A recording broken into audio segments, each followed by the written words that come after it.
मेरे आका सल्लल्लाहु अलैहि वसल्लम की कनीजों से एक बात कहना चाहता हूँ। संवरना औरतों को जरूर है, लेकिन बाहर निकलने के लिए नहीं, बल्कि अपने शौहर के लिए। यहाँ तक फरमाया गया, जो औरत अपने शौहर का दिल खुश करने के लिए बनती और संवरती है, अल्लाह तबारक व तआला ऐसी औरत को नफ्ल नमाज पढ़ने से ज्यादा सवाब अता फरमाता है। लेकिन यहाँ बाजार में जाने के लिए नहीं संवरना, वलीमे में जाने के लिए नहीं संवरना, बाहर निकलने के लिए नहीं संवरना।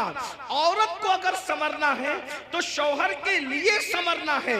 और एक बात भी अपनी बहनों से कह दूं, अल्लाह के रसूल अलैहिस्सलाम ने तो यहां तक फरमाया, जो औरत इत्र और खुशबू लगाकर अपने घर से निकलती है कि वो खुशबू मर्दों को अपनी तरफ माइल करती है, ऐसी औरतें क़यामत के दिन ज़ानिया औरतों की हैसियत से उठाई जाएगी। अल्लाह अकबर। ज़िनाकार औरतों की हैसियत से उठाई जाएगी। औरतों को बाहर निकलते वक्त तो खुशबू भी नहीं लगाना चाहिए, और बुर्का भी उनको ऐसा पहनना चाहिए कि इतना ढीला ढाला बुर्का हो कि माँ अल्लाह अकबर के पहनने वाली औरत जो है वो उसका जिस्म छोटा है या बड़ा है, उसका जिस्म दुबला है या मोटा है, इस बारे में किसी को अंदाजा ना हो। इतने ढीले और इतने भद्दे कपड़े पहनने चाहिए बुर्के के हवाले से। लिबास अच्छा पहनो, लेकिन बुर्के का कपड़ा भद्दा हो, बुर्के का कपड़ा चमकीला ना हो, बुर्के पे डिजाइन ना हो। इमाम गजाली रहमतुल्लाह अलैह ने आज से 900 साल पहले फतवा दिया था कि डिजाइन वाला बुर्का पहनना जायज नहीं है। 900 साल पहले औरतों को डिजाइन वाला बुर्का पहनने से मना कर दिया गया, और आज तो बुर्के के डिजाइन तो देखो कि माज़अल्लाह जो नहीं देखने वाला वो भी देखने लगे। ये कैफियत है, ये हालात हैं। इसलिए मैं अपनी बहनों से कहूंगा, देखो ये दुनिया है बहनों, ये दुनिया है। एक जुमले के लिए अपनी आखिरत बर्बाद मत करो। यही एक जुमला ना कि सहेलियों में बंद संवर के जाऊंगी तो सहेलियां कहेगी तू कितनी अच्छी लग रही है। बस एक जुमला, इस एक जुमले पे अपनी आखिरत खराब कर रही हो। इस एक जुमले को सुनने के लिए अपनी आखिरत बर्बाद कर रही हो। मेरी बहनों, कौन क्या कहेगा? सहेलियां इतना कहेगी, रिश्तेदार की औरतें इतना कहेगी तू कितनी अच्छी लग रही है, और बढ़कर एक लंबी गाली भी दे देगी कि तू तो बिल्कुल हीरोइन की तरह लग रही है। मैं समझता हूँ कि हमको कोई हीरो या हीरोइन कहे, इससे बड़ी कोई गाली मुझे नहीं लगती। क्यों? इसलिए कि हीरो हीरोइन कौन है? ये वो लोग हैं जो स्क्रीन के सामने आके ज़िना करते हैं, ये नाचते हैं। तो किस कोई हमको नचनिया, भाई अगर कोई कहे कि तू मौलाना लग रहा है, तो मौलाना का मतलब क्या? इल्म वाला। मौलाना का मतलब क्या? शरीफ। मौलाना का मतलब क्या? नमाजी। मौलाना का मतलब क्या? मुत्तकी, परहेजगार। अब अगर कोई कहे कि तू तो हीरो लग रहा है, कि तू हीरोइन लग रही, तो आप मुझे बताएं कि वो लोग क्या क्या करते हैं। मैं किसी से नफरत नहीं करने की बात कर रहा हूँ, मैं कोई नफरत की बीज नहीं बोने आया हूँ, लेकिन एक बात कहता हूँ, स्क्रीन पर आकर के जिना करते हैं कि नहीं करते? फाहिशा औरतों से भी ज्यादा गंदे ये लोग हैं कि फाहिशा औरतें तो छुप करके घरों में जिना करवाती हैं, लेकिन ये तो स्क्रीन पर आकर के जिना करते हैं, कैमरे के सामने आकर जिना करते हैं, बदकारियां करते हैं। और तुम खुश होते हो कि मुझे तो ये कहा जा रहा है, फिल्मी अदाकारा से तशबीह दी जा रही, मैं कितनी अच्छी लग रही हूँ। मेरी बहन, ये गाली। और सुन लो, एक ऐसा गंदा जुमला सुनने के लिए तुम अपने नबी को नाराज कर रहे हो, तुम अपने खुदा को नाराज कर रहे हो। अल्लाह अकबर। इसलिए मेरी गुजारिश है, ये दुनिया हमेशा नहीं रहने वाली, ये दुनिया ने हमेशा नहीं रहना, दुनिया ने खत्म होना है। बल्कि दुनिया जब खत्म होगी हमारी जिंदगी तो दुनिया खत्म होने से पहले ही खत्म हो जाएगी। और बुजुर्गों ने फरमाया, कयामत जब आएगी जरूर आएगी, लेकिन उसकी कयामत तो उसी दिन आ गई। कब आ गई उसकी कयामत? जिस दिन हमारी रूह का रिश्ता हमारे जिस्म से टूट गया, जिस दिन हमारा इंतकाल हो गया, उसी दिन हमारी कयामत आ गई। अब हम आखिरत की तैयारी नहीं कर सकते। मैं अपनी बहनों से पूछना चाहता हूँ और आपसे भी कहना चाहता हूँ, कभी तसव्वुर किया, अपनी कब्र का तसव्वुर किया? एक दिन हम कब्र में जाएंगे, जरूर जाएंगे, कब्र के अंदर दाखिल होंगे, जरूर दाखिल होंगे। सोचो तो सही, वहां का अंधेरा सोचो। जाना तो है, उसका कोई इनकार कर सकता है? नहीं कर सकता। जाना तो है, कब्र में अंधेरा है, करवट बदलने के लिए भी जगह नहीं है, वहां कीड़े हैं, वहां मकोड़े हैं, वहां सांप है, वहां बिच्छू है, कोई बचाने वाला नहीं, कोई मदद करने वाला नहीं, कोई मददगार नहीं। जरा मेरे भाइयों गौर करो, मेरी बहनों गौर करो, वो वक्त कैसा होगा? थोड़ी देर के लिए, एक लम्हे के लिए तसव्वुर करो, वो वक्त कैसा होगा जब इन गोरे गोरे खूबसूरत नरम नाजुक गालों को कब्र के कीड़े खा रहे होंगे, कब्र के कीड़े जब इनको खा रहे होंगे, उस वक्त कैफियत क्या होगी। हाँ हाँ, ये आंखें जिस पर गुरूर और तकब्बुर और घमंड करते हो, इन आंखों को कब्र के कीड़े पी चुके होंगे, इसके आंसू पी चुके होंगे, इसके दीदे पी चुके होंगे। और अल्लाह अकबर, ये जिस्म, ये नर्म और नाजुक जिस्म जिस पे बड़ा घमंड है इंसान को, इसकी चमड़ी, इसका गोश्त, हड्डियां सब कब्र के कीड़े चट कर जाएंगे। उस वक्त हमारा क्या बनेगा। इसलिए मेरे भाइयों, मेरी बहनों, अल्लाह से डरो, इन सब चीजों की मालूमात हासिल करो कि अल्लाह का अजाब क्या है, अल्लाह के अजाब की शक्लें क्या है। और आज मैं तो ये कहता हूँ, कब्र में जो अजाब होगा वो तो होगा, कब्र में जो सजा मिलेगी वो तो मिलेगी, जहन्नम में जो मिलेगी वो तो मिलेगी, लेकिन दुनिया में सजा अल्लाह दे रहा है। जो खतीब आया उसने यही रोना रोया कि मेरी कौम बेरारवी का शिकार है। किसी ने बेनमाजी पन का रोना रोया कि कौम बेनमाजी है। किसी ने ये दुखड़ा सुनाया कि हमारी कौम सूदखोर है। किसी ने ये दुखड़ा सुनाया कि हमारी कौम में डिसिप्लिन नहीं है। किसी ने ये दुखड़ा सुनाया कि हमारी कौम माँ बाप की वफादार और फर्मा बरदार नहीं है। किसी ने ये दुखड़ा सुनाया कि मेरी कौम के जवान अपनी जवानी को ज़ाय कर रहे हैं, जवानी का मकसद समझ नहीं पा रहे हैं। किसी ने ये दुखड़ा सुनाया कि हमारी कौम का हाल ये हो गया है कि अगर बहनें घर पर आती है तो भाई का चेहरा उतर जाता है, वो भाई को बहन की अहमियत नहीं पता है। किसी ने ये कहा कि उलमा की कद्र नहीं की जा रही है। किसी ने ये कहा कि इदारों की अहमियत नहीं है। किसी ने ये कहा कि माह रमज़ान शरीफ की ताज़ीम नहीं है। गर्ज के सब ने अपने अपने तौर पर जो मुशाहिदा किया वो दुखड़ा आपके सामने पेश किया, और हम भी वही दुखड़ा लेकर के आए हैं। लेकिन एक सवाल पैदा होता है, एक सवाल पैदा होता है कि ये बताएं कि ये सारे गुनाहों की जड़ क्या है। इतने सारे ये जो जराइम है, बेनमाजीपन ले लें, बदकारी ले लें, इसी तरीके से दीन से दूरी ले लें, माँ बाप की नाफरमानी ले लें, बेपर्दगी ले ले खवातीन के अंदर, इसी तरह औरतों का घरों को छोड़ करके ब्यूटी पार्लरों तक जाना, औरतों का मेकअप के नाम पर गैरों के सामने बैठकर अपने हाथों की हथेलियां उनके जानुओं पे रख करके मेहंदी लगाना, ये सारे जराइम की असल जड़ क्या है। तो मुझे जो सब कुछ समझ में आता है मुख्तसर में वो ये कि हमारी कौम के पास जो इल्म होना चाहिए, जो एजुकेशन होना चाहिए, जो मालूमात होनी चाहिए, वो उनके पास नहीं है। हमारी कौम बेरारवी का जो शिकार है उसकी सबसे बड़ी वजह यह है कि उनके पास इल्म नहीं है, उनके पास तालीम नहीं है। याद रखिए, सारी बुराइयों की जड़ इल्म का न होना है, तालीम का न होना है। जब भी किसी कौम के पास इल्म नहीं होता तो वो कौम बेरारवी का शिकार होती है।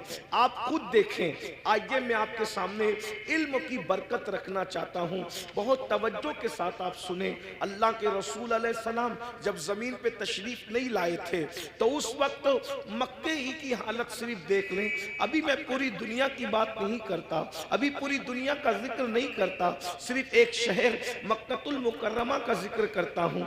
जरा गौर करें, मक्कतुल मुकर्रमा कौन सा शहर है जिसे कुरान कहता है वमन दखलहु काना आमीना, कि जो उसमें दाखिल हो गया वो अम्न में आ गया। अम्न वाले शहर को कितनी गुंडागर्दी का सामना था, अल्लाह अकबर। जो शहर अम्न वाला था, जो शहर हरम है, जहाँ की घास उखाड़ने की इजाजत नहीं, जहाँ के जानवरों को सताने की इजाजत नहीं, जहाँ जानवर साए में बैठ जाए तो उसको उठाने की इजाजत नहीं, जहाँ जानवर को धमकाने की इजाजत नहीं, जहाँ जानवरों के जंगली जानवरों के अंडों को तोड़ने की इजाजत नहीं, अल्लाह अकबर। जहाँ अल्लाह अकबर अहले एहराम पर हरम में शिकार करने की इजाजत नहीं, ऐसे हरम के अंदर लोग अपनी बेटियों को अपने हाथ से जिंदा दफन कर रहे थे। हुदूद हरम के अंदर, बिल्कुल हरम के सामने, एक तो हरम वो है, एक तो हरम वो है जिसको अल्लाह व रसूल ने हरम के तौर पर हुदूद मुकर्रर की है, लेकिन एक तो मस्जिद हराम है, यानी हरम में भी जो बहुत आला दर्जा रखे उसे मस्जिद हराम कहते हैं। बिल्कुल मस्जिद हराम के सामने अपनी बेटियों को अपने हाथों से जिंदा दफन कर रहे थे। अल्लाह अकबर। माएं अपने बच्चों को गोद में शराब पिला रही थी। जैसे आज बच्चे नहीं सोते तो माँ नींद की दवा पिलाती है, उस दौर में जब अल्लाह के रसूल तशरीफ न लाए थे तो माएं अपनी गोद में अपने बच्चों को शराब पिलाया करती थी। ज़िना का हाल ये था, अगर ज़िना करने कोई औरत नहीं मिलती तो लोग अपनी माओं के साथ ज़िना कर लिया करते थे। इतनी गंदगी थी कि एक एक औरत कई कई मर्दों के साथ अपना रिश्ता और ताल्लुक रखा करती थी।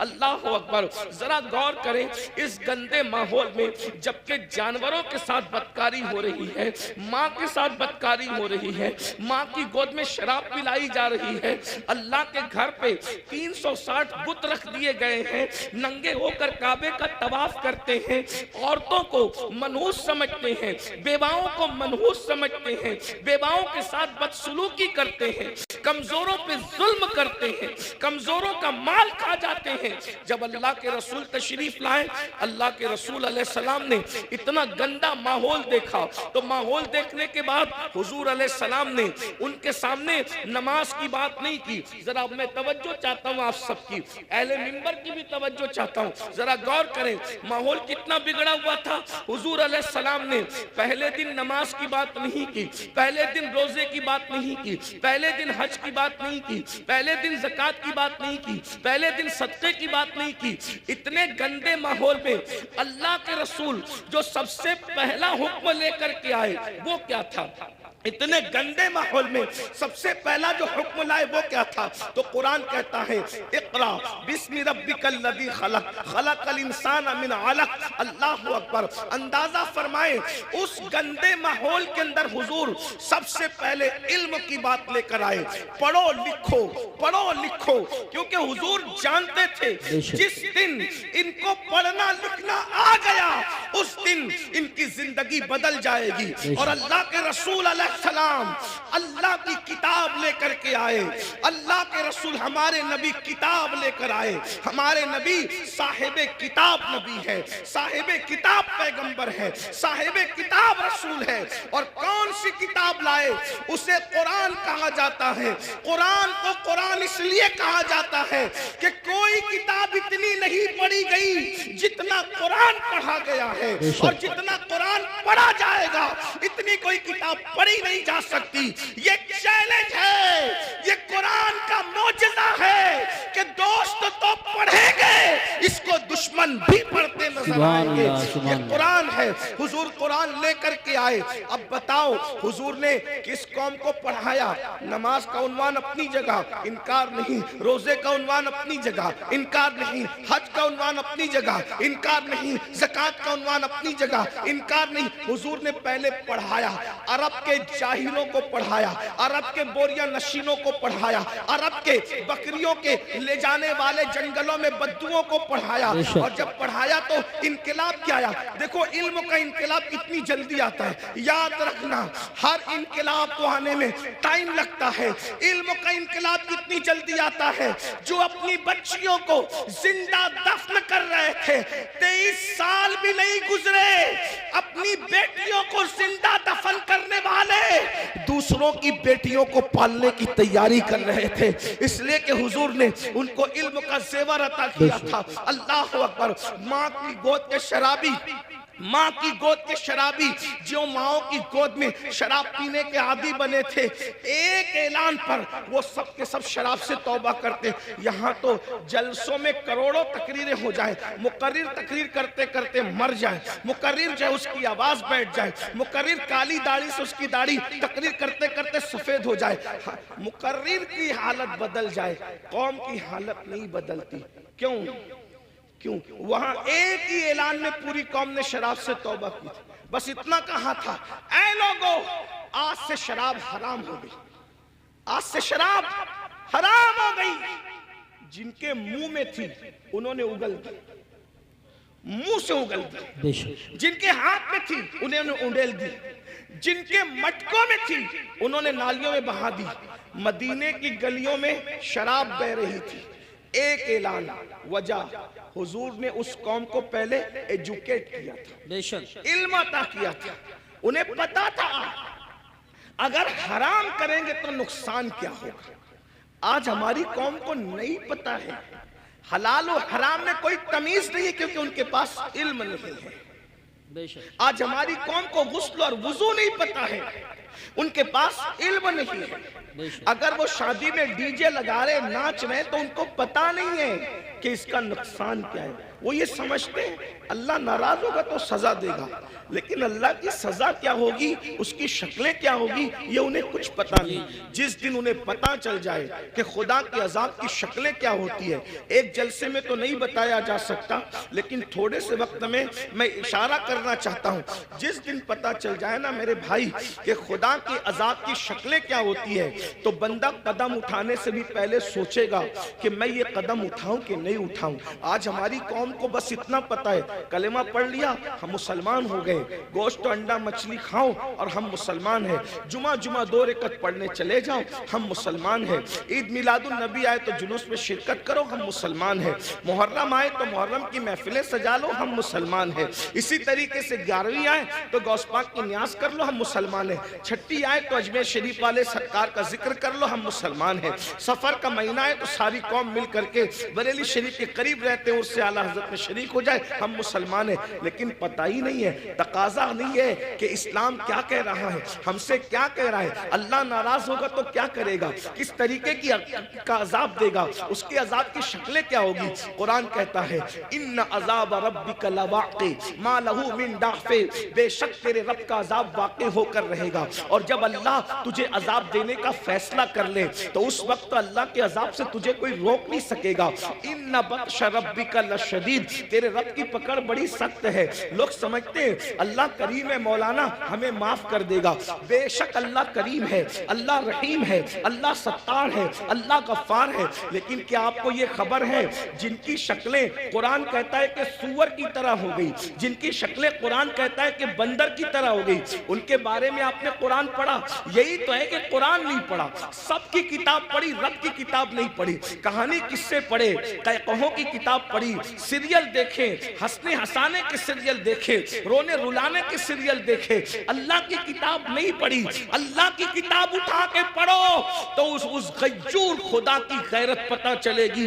तुम क्या समझते हो, गुनाह करने वालों, खुदा के गजब को चैलेंज करने वालों, क्या समझते हो जिनकी शक्लें कुरान कह रहा है कि हमने सूअर और बंदर की तरह कर दी थी। वो कौन लोग थे? वो पठान के बच्चे थे, वो मुगल के बच्चे थे, वो शेखों के बच्चे थे। किसके बच्चे थे? तो ये पता है किसके बच्चे थे? वो मुगल नहीं थे, वो पठान नहीं थे, वो शेखों के बच्चे नहीं थे। जिनकी सूरत अल्लाह ने सूअर और बंदरों की तरह की, वो अंबिया की औलाद में से थे। अल्लाह कुरान उठाया, बाज़ाब्ता उनका नसब पहले बयान किया। वो बनी इसराइल थे। और बनी इसराइल कौन है? इसराइल हजरत याकूब का लक़ब है। और बनी इसराइल मतलब औलाद याकूब, औलाद याकूब, अल्लाह अकबर। और औलाद याकूब का मतलब क्या? ये बनी इसराइल और याकूब अलैहिस्सलाम का सिलसिला नसब क्या? याकूब अलैहिस्सलाम के अब्बा हजरत इसाक अलैहिस्सलाम, इसाक अलैहिस्सलाम के अब्बा जान हजरत सैयदना इब्राहीम अलैहिस्सलाम, ये है उनका सिलसिला नसब। लेकिन अल्लाह, अब मैं आप सबकी तवज्जो चाहता हूँ, अपने भाइयों की भी और बहनों की भी। मेरे भाइयों, जब नबी की पैगंबरों की औलाद गुनाह करे तो अल्लाह दुनिया के अंदर उनकी शक्ल सूअर और बंदर की तरह कर दे तो हमारा क्या हाल होगा, हमारा क्या अंजाम होगा? आप सोचते हैं लेकिन इस दुनिया में तो किसी की शक्ल सूअर और बंदर की तरह नहीं होती। मैंने कहा अल्हम्दुलिल्लाह, बिल्कुल नहीं होती। उसकी वजह यह है कि उनको जो पैगंबर मिले थे वो और थे, और हमें जो नबी मिला है वो और है। हमारा नबी नबीजुल अंबिया है, हमारे आका सैयदुल अंबिया है, हमारे आका महबूब खुदा है। लेकिन याद रखना, इसका ये मतलब नहीं नहीं कि महबूब की खातिर अगर दुनिया में शक्लें नहीं बिगड़ रही है तो कब्र में भी नहीं बिगड़ेगी, ऐसा नहीं है। कब्र में शक्लें बिगड़ेगी। अल्लाह के रसूल अलैहि सलाम ने फरमाया, हमने शबे मेराज, आका फरमाते हमने शबे मेराज जब जहन्नम का मुशाहिदा किया तो हमने देखा कि कुछ लोगों की शक्ल कुत्ते की तरह है, कुछ लोगों की शक्ल खिंजीर की तरह है, कुछ लोगों की शक्ल बंदर की तरह है। हुजूर फरमाते हमने शबे मेराज देखा। अल्लाह अकबर, अल्लाह से डरते क्यों नहीं, अल्लाह से खौफ करते क्यों नहीं? आगे मैं आपको बताऊं। अल्लाह अकबर, आकाए करीम रऊफुर रहीम सल्लल्लाहु अलैहि वसल्लम इरशाद फरमाते हैं कि मेराज की शब हमने एक मंजर देखा। आका फरमाते जन्नत की सैर की आका ने और जहन्नम का मुशाहिदा किया। देखो ये बातें हमें नहीं पता है, जिस दिन पता चल जाएगी उस दिन हमें एहसास होगा और हमें यकीन है हमारी कौम को जब कोई बात पता चलती है तो वो उस पर अमल करते हैं, क्योंकि इस पर कुरान की नस मौजूद है।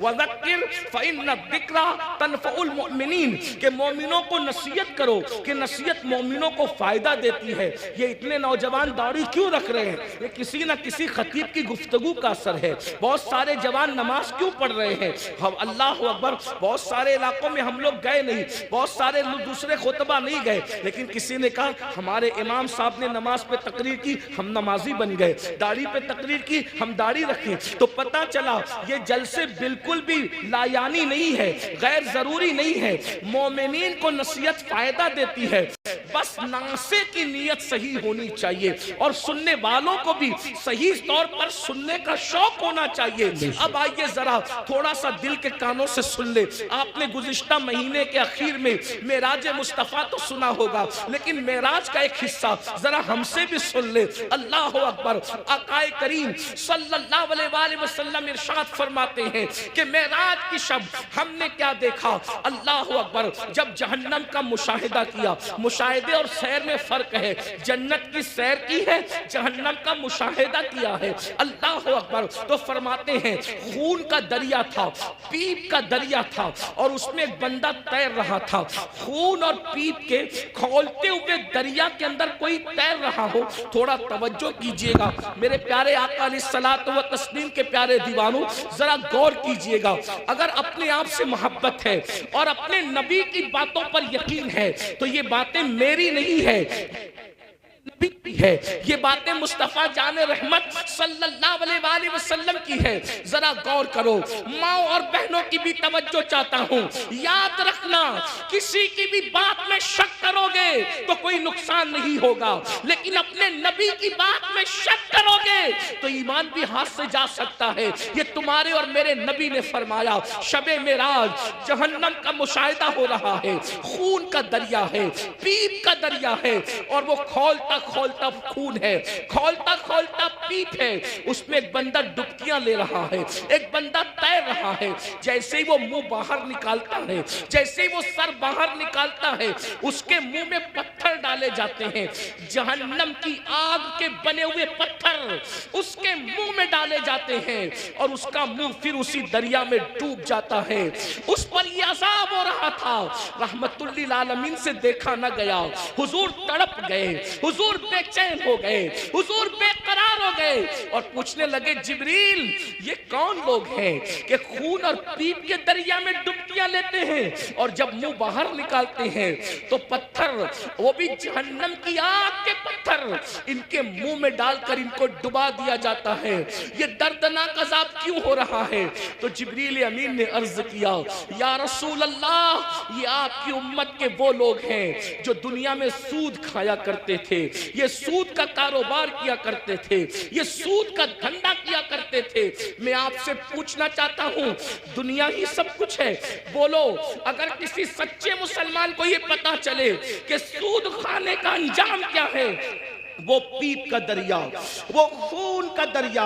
और खून का दरिया क्यों है? मैंने गौर किया कि सूद खोरों के लिए पीप और खून का दरिया क्यों है। तो बहुत सोचने के बाद मुझे ये समझ में आया कि सूद खोर लोग कौम का खून चूसते हैं, कौम का खून चूसते हैं, उनकी गुर्बत का फायदा उठाते हैं, उनकी मजबूरियों का फायदा उठाते हैं। इसलिए देखो कुदरत ने उनको खून और पीप के दरिया की सजा दी है। अब मैं आपसे पूछना चाहता हूं, ऐ सूद का धंधा करके, ऐ ब्याज का धंधा करके, ऐ इंटरेस्ट का धंधा करके मालदार बनने वालों, जरा गौर कीजिए, कितना भी माल कमा लोगे, थोड़ा ध्यान देना मेरी बात पर, कितना भी बड़ा महल हो, ताजमहल की तरह भी महल बना लो, जब आखिरी में डॉक्टर कहेगा ना कि ये बहुत बीमार है, इसके बचने की उम्मीद नहीं है, तो आपके बच्चे, हमारे बच्चे क्या करेंगे? आप हो या हम हो, कोई हो, बोलो बच्चे क्या करेंगे? उठा के सीधा हॉस्पिटल में दाखिल कर देंगे। बताओ, जिस माल को अल्लाह की नाफरमानी करके कमाया था, करोड़ों रुपए का महल बनाया था, हराम माल से या हलाल से भी बनाया था, लेकिन आखिरी सांसें कहां ले रहे हो? आखिरी सांसें कहां ले रहे हो? हॉस्पिटल की चार दीवारी में। यही है ना तुम्हारी दुनिया, जिस दुनिया की खातिर अल्लाह को नाराज किया, जिस दुनिया की खातिर खुदा को नाराज किया, आखिरी एंड क्या है? आखिरी अंजाम क्या है? दुनिया के 80% लोग हॉस्पिटल में आखिरी सांस लेते हैं, और अक्सर लोग तो आईसीयू में आखिरी सांस लेते हैं। हाय हाय, कुदरत का इम्तिहान तो देखो, कुदरत की सजा तो देखो। याद रखना, बहुत कम वो खुश नसीब है जो अल्लाह अकबर सजदों में जाते हैं, खुदा के हरम में जाते हैं, तिलावत करते करते जाते हैं। 80% लोग दवाखानों की चार दीवारियों में आखिरी सांस लेते हैं। अल्लाह अकबर। मैं उस पर कोई फतवा नहीं लगा रहा हूं, मैं मुफ्ती भी नहीं हूं, लेकिन इतना जरूर कहूंगा, जरा गौर तो करो, करोड़ों की बिल्डिंग पड़ी हुई है और आप किराए के दवाखाने के अंदर आखिरी सांस ले रहे हो। पलंग है, हाँ हाँ, कपड़ों पे गुरूर करके खुदा को भूलने वालों, ये खुदा का इम्तिहान देखो, अल्लाह की आजमाइश देखो, खुदा का इम्तिहान देखो। इन्ना अज़ाब रब्बिका लवाक़ि। अरे फिरौन जिस इम्तिहान से गुजरा, उस इम्तिहान से तुम भी गुजारे जाओगे। खुदा के गज़ब को चैलेंज करने वालों अपने कपड़ों पे इतराते थे, पहनाने वाले खुदा पे नाज नहीं था, कपड़ों पे घमंड था ना, कपड़ों पे गुरूर था ना। क्या होता है, 50,000 का मेरा ड्रेस है, 25,000 के अच्छे कपड़े पहनो, इस्लाम मना नहीं करता, लेकिन आखिरी में क्या है, सारे अच्छे कपड़े उतार के घर रख दिए गए और हॉस्पिटल के कपड़े तुम्हें पहनाए गए। ये मरने से पहले खुदा का इम्तिहान है। किस दुनिया से मुंह लगा रहे हो, किस दुनिया से दिल लगा रहे हो, किस दुनिया के चक्कर में अल्लाह को भूले हो, किस दुनिया के चक्कर में शरीयत को पीठ के पीछे डाले हो, किस दुनिया के चक्कर में दीन को पीठ के पीछे डाले हो। मुसलमानों, अगर तुम्हें ये इल्म हो जाए कि दुनिया की औकात क्या है, तो तुम कभी दुनिया को मुंह ना लगाओ, दुनिया से दिल ना लगाओ। अल्लाह के रसूल अलैहिस्सलाम ने एक मर्तबा दरिया के अंदर अपनी उंगली डुबोई और दरिया में उंगली डुबो करके बाहर निकाला, और बाहर निकाल करके फरमाया, ये मेरी उंगली में जितना पानी आया वो दुनिया है, और ये जो सारा पानी है वो आखिरत है। अब बताएं, कतरे को लेकर के समुंदर को छोड़ने वाले नादानों, दरअसल इल्म नहीं है। अगर हमें इल्म होता तो पता चलता, वल आखिरतु खैरुम व अबका, आखिरत बेहतर भी है, आखिरत बाकी रहने वाली भी है, दुनिया बाकी रहने वाली है ही नहीं। और दुनिया तो कहते उसे है जो अदना की भी तस्वीर है, जो अदना से भी गिरी हुई को दुनिया कहते हैं। अदना का मतलब समझते हैं ना, अदना का मतलब छोटा, और दुनिया, दुनिया और उससे भी गिरी हुई, जिसका नाम ही दुनिया हो, हकीर। लेकिन ये पता, हम समझते दुनिया कोई बड़ी चीज है, अरे नादान, दुनिया कहते ही हकीर को है। ऐसी हकीर कि उससे ज्यादा कोई हकीर ना हो, जैसे बेहतर, बेहतर, बेहतरीन, फजल, अफजल।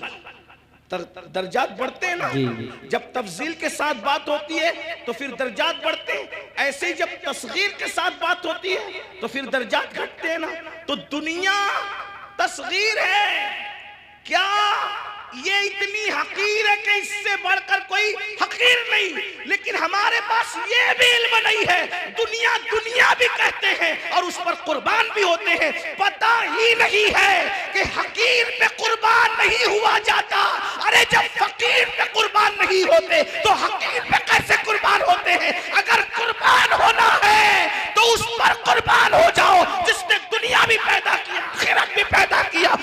यजीद दुनिया पे कुर्बान हुआ, खत्म कर दिया गया, हुसैन दीन पे कुर्बान हुए। आज हुसैन पाक का जिक्र भी बाकी है, उनकी नस्ल भी बाकी है। नारे तकबीर, दुनिया की खातिर, या रसूल अल्लाह, दुनिया की खातिर, या रसूल अल्लाह, या अली, या अली जिंदाबाद। दुनिया के खातिर माशाअल्लाह। उसने दीन को पीठ के पीछे डाला, उसकी नस्ल भी मिटी, उसकी कब्र भी मिटी, उसका दरबार भी मिटा, उसका नाम भी मिटा। ये तो हम हुसैनियों का एहसान है कि बतौर मुजम्मत उसका नाम ले लेते हैं तो कहीं कहीं वो याद आ जाता है। अगर हम बतौर मुजम्मत जैसे शैतान का नाम आता है औज़ बिल्लाहि मिनश शैतानिर रजीम के तौर पे, अल्लाह अकबर, अगर इस तरीके से उस लानती का नाम ना ले तो कभी लोग उसको याद भी ना करें। ये तो हुसैनियों का एहसान है कि मुजम्मत के एतबार से कहीं ना कहीं वो याद आता है। ये है दुनिया।